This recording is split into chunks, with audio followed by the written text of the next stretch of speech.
Welcome everybody, welcome to the channel, and clearly you can tell I'm back in the studio. We're not out in the field, we're not on a job. So I'm back in the studio. Summer's almost gone, but I want to talk about a paint that you might want to be considering for your next outside project. Now you've seen the thumbnail, it's the Sandtex. Now I've used this on a job, really impressed with it, and I thought I've got to get this on a Dave the Door, Doris the Door. I've got to trial it, put it on my YouTube channel. Right, let's talk about it. Sandtex. Now you can see the tin. I would class this Sandtex as a retail paint. The reason I'm going to say it's a retail paint, I went to see Zoe at the West Bridgeford branch of Crown Decorator Centre, because that is one of the places that sells Sandtex. And I said to Zoe, have you got this paint? And this paint is the Advanced Technology. It's the 10-year exterior multi-surface satin, i.e. multi-surface, let's call it an MSP paint. It's a multi-surface paint. I'd read about this on the internet, and I thought for the job that I was doing, we wanted, not a quick turnaround isn't the right way of saying it. I wanted a paint I could paint the windows, prep the windows, paint the windows, prime the windows, coat up the windows, 2 coats with the same paint. Job's a good one. Something that's an exterior base paint, flexible, resilient to weather conditions. And having read the Sandtex product on the actual website, I thought I've got to give this a go. Now, that job I did was from filming this a good number of weeks ago. Do you know what? I was that impressed with it. I thought we've got to get it. We've got to get it trialed. So let's just tell you what this paint is, because you're thinking, Phil, I might want to use this myself. Yeah, right. It's a multi-surface paint. So let's get this out of the way. Multi-surface, it goes over a multitude of surfaces. I'm just going to swivel the background so I don't miss anything. Right, put my glasses on, steamed up a bit. Right, what can you use it on? Right, you can use it on wood, brick, concrete and stone, weathered PVCU, i.e. your double glazed UPVC windows. You can use it on aluminium and non-ferrous metals. Now, you know the difference between, if you don't know, please comment below. You know the difference between non-ferrous and ferrous metals, the iron and steel and the ones that rust and don't rust. Right, non-ferrous, they're not going to be rusting.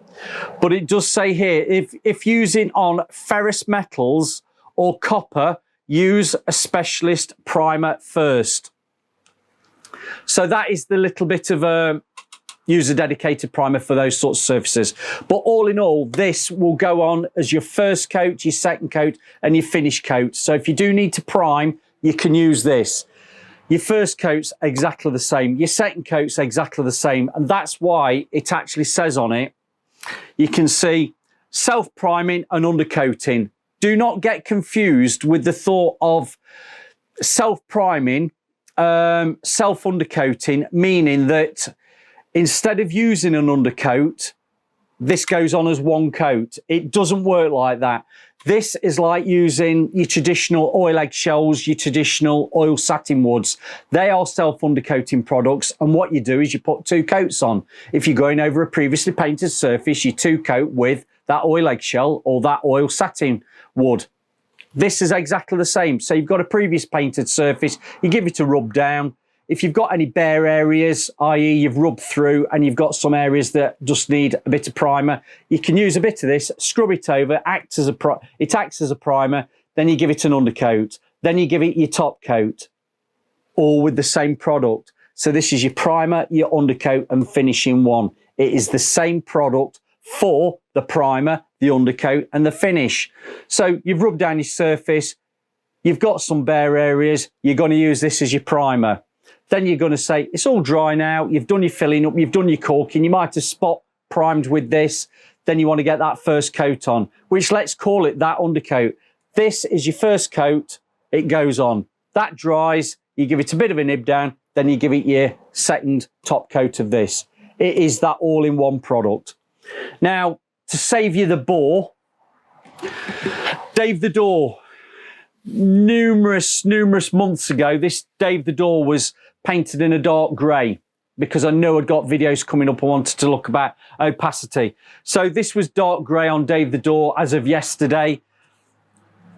The Sandtex Advanced Exterior Paint's gone on there as one coat using, got the brush ready, got to sniff the bristle, oh, touch my nose. Heritage, this is the Knorr Heritage brush. I gave it a first coat. I'm going to call that the undercoat. It's not, it's the first coat of this because it's self-undercoating. I gave it a first coat yesterday. It actually has blanked out quite well. It is still grinning on the edges, on the mouldings, and even a little bit brush marky grinning. I'm not saying brush marky as in leaving tram lines or anything like that for texture. It's not like that. It's just showing through. The opacity is lacking. So I did that yesterday, and I'm going to give it a second coat today to see what it's like. Now, just to make it clear, this is your multi-surface paint and it is mold resistant, so it's really good outside. The self-priming and self-undercoating we've mentioned, but the quick drying and the flexible, it says quick drying and flexible to resist cracking. So outside as a water-based paint, you've got a paint that goes on when woods are moving with the heat, the expansion and contraction of a surface, whether it be your plastics, whether it be your woods, this should be able to tolerate that movement that you're requiring to stop it cracking. So this is why I would recommend to you to try and use a paint like this. There's no smell. It's going to be, I was recoating up. I was coating up in the morning, and come the afternoon, after 2 to 3 hours, it was dry. After 4 hours, coming back after lunch, I actually get that second coat on. So if you've got a quick turnaround, what better paint to use? Let's just see if there's anything else missed on the side. I'll just read it because you know what I'm like, I could forget. Sandtex 10-year exterior multi-surface satin is specially formulated to provide up to 10 years trust up to. Let's just make that clear. Up to 10 years trusted durable protection from multiple surfaces in a soft low sheen finish. And I have to say that soft low sheen finish feels beautiful. There is that slight sheen to it, but you actually feel it. If anybody remembers, and I've said about this before, the Satin's Satura BL, which was the best water-based exterior interior paint that you could possibly ask for, that Satin's haven't done for years, BL, water-based. It's got that plasticky feel to it. It's got a feeling of like a UPVC window. It feels really nice. It's advanced technology, is mold resistant and flexible to resist cracking and flaking. And with the self-priming and undercoating formulation, you can get the job done with ease, which I've explained about. So without further ado, Pew, Bonham, Guru, Cuthbert, Dibble and Grubb, I've already got the paint out. I've bedded the brush in. A lot of people are showing you on TikTok, they're getting the brush and they're really bedding it in, they're loading it all up. I'm going to say to you, yes, if you want to do that, but also just remember, by the time you start getting your brush worked into your paint, it will start loading up and getting you a nice amount on. I don't like my brush particularly full of paint because it ends up all the way down into the stock of the bristle and it starts going over the ferrule. So get enough on your brush, work from one side of the kettle, wipe it down so you're getting it into those bristles you can see there. And if you've not seen the channel before, I tell you how to paint things, don't I? So if you have got a door like this, which is a moulding panel door, do your mouldings first, then do your centre panel.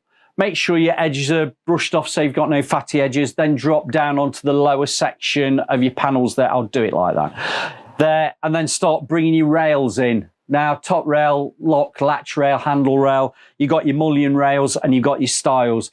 Now, I'm going to say to you, if you're a painter and decorator that's used to oil-based paints, you'll probably be doing it the traditional way and getting it on. But if you're using water-based paints, you've got to work quite quickly with it, so you don't want drying off, wet edges going off on you. So I'm going to show you how I'm going to do it. We're going to fast forward it as well, but I'm starting with the mouldings. I'm going to say to you, this now goes on really nice on top of itself. Doing the mouldings of this panel door first. With the tips of the bristles, you're just laying it off, getting it into the little nooks and crannies, You can see I'm not putting too much paint on. And the idea of today is let's just see what it's like with 2 coats over that dark grey that I'd done before. You probably won't see too much actually on camera, but we'll do a close-up later. So just laying off those mouldings, and now I'm coming in, I'm doing a crow's nest application. I'm going to start quickening up a bit because it is water-based. Crow's nest, getting it all on every way you can.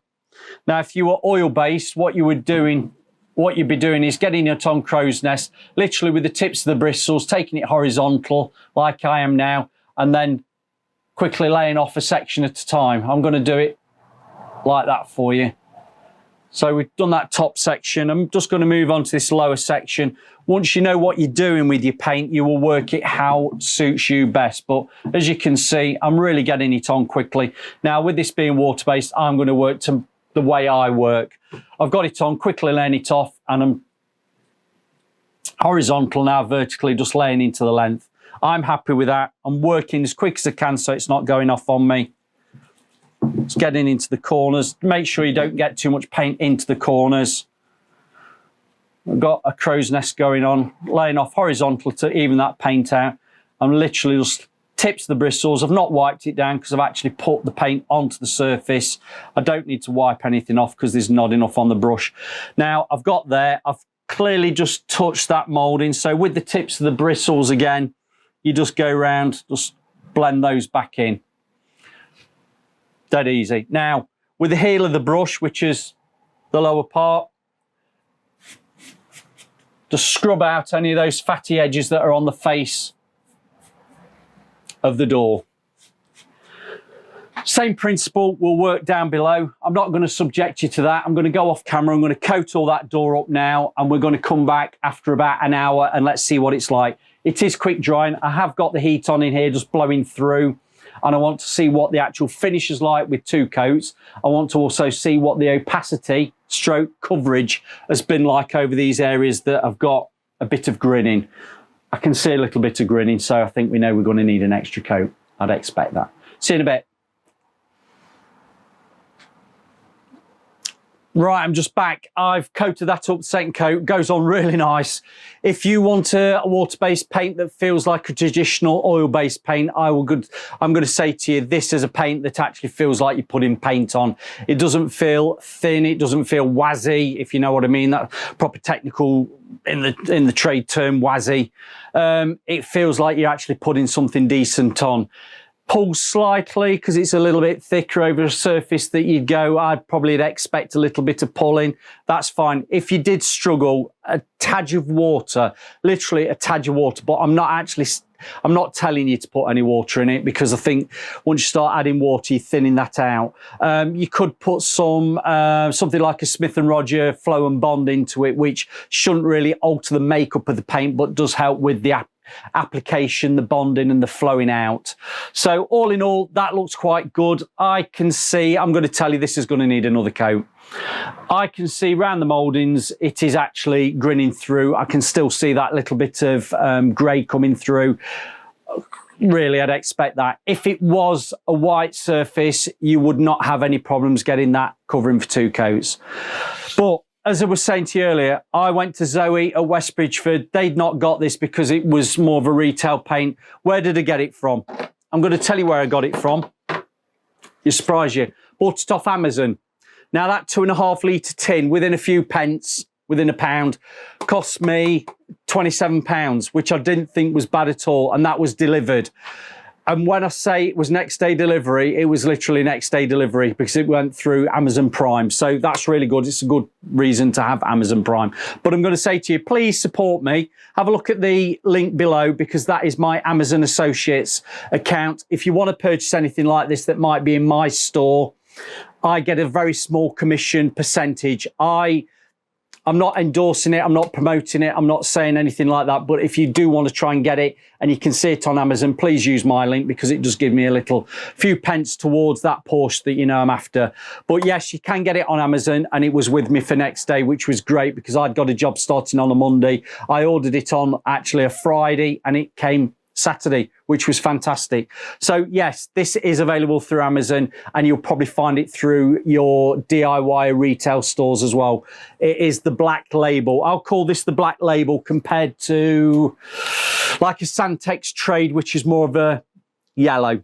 So yes, you can get that through Amazon. Now, what I've done off camera, I don't know whether you've seen on some of my testing product videos, I've got some laminate floor sheets. Can you see? Just laminate floor sheeting. And what I'm doing as I'm going along, I've got one over there and I've got another one on the go there for Otex oil. I've got one off another one, which was the Bradite 1 can. I'm giving it, trialing it. I'll just give it a light rub down, a wipe over with the tack cloth. I put some tape across it. That's one coat, and this is 2 coats. Now that is about dry. Yeah, that's dry. So over a period of time, I'm going to come back to all these and we'll have a look at them for what they are for adhesion properties, what the finish is like, how it's stood up over a period of time. But this is what I'm going to class as my sample boards that I'm going to talk to you on future videos. So yeah, let's get this properly dry and I'll come back and let's just have another look at it. Right, the door's dry. I'm going to bring you in to show you what it's actually like after 2 coats. Now, let me swivel the camera around. We'll go 1, 2, 3. Woo. Right, let's hope you can see this. Now, clearly, this is what we call grinning. It's where the underlying surface colours, particularly with the dark grey like what we've got there, start still showing through. And it's all down to that paint that you're putting on, i.e. what the opacity is like. It's not got a lot of body to it if you've got grinning, particularly on these mouldings around there. Can you just see? I hope you can see that there. Now, what's it like on the flats?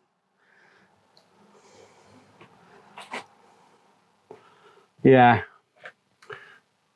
that's a good example there. I hope you can see it across that part and obviously there. Clearly, over that dark grey, we're going to need a 3rd coat. So what I'll do, I'll give it a 3rd coat now and see what it's like. I won't subject you to that. But I think this paint is one of those paints that if you are going over a change of colour, you would use this as your primer, this paint. Then you would go 2 coats over itself. So in effect, this is then a 3 coat system to get it actually covering. This has only had 2 and we have got, oh, can you see it there? Look at that, that's brilliant there. That really does show what this paint's opacity is like. But that said, I can give you a bit of a conclusion. This paint, it's not particularly ropey. I'm quite happy with how that's laid out and laid off.